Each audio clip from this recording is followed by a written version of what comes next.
ചരിത്രത്തിലെ ഒരു കടൽ രഹസ്യം, മേരി സെലസ്റ്റ്. നിങ്ങൾക്കറിയുമോ ആ കഥ?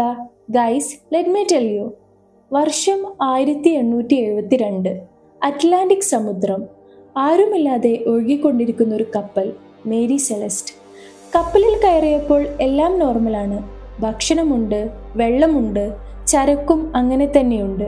പക്ഷെ ക്യാപ്റ്റൻ, ജീവനക്കാർ, ഒരു മനുഷ്യനുമില്ല.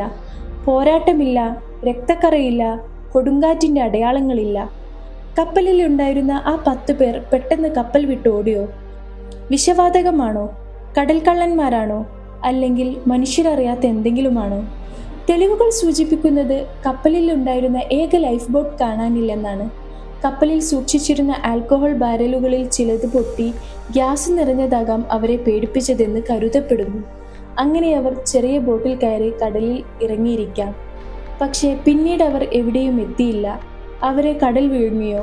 അതോ ഇന്നും അവർ എവിടെയെങ്കിലും അലയുന്നുണ്ടോ? ഉത്തരം കിട്ടാത്ത കണ്ണീർ കഥയായി മേരി സെലസ്റ്റ് ഇന്നും അവശേഷിക്കുന്നു.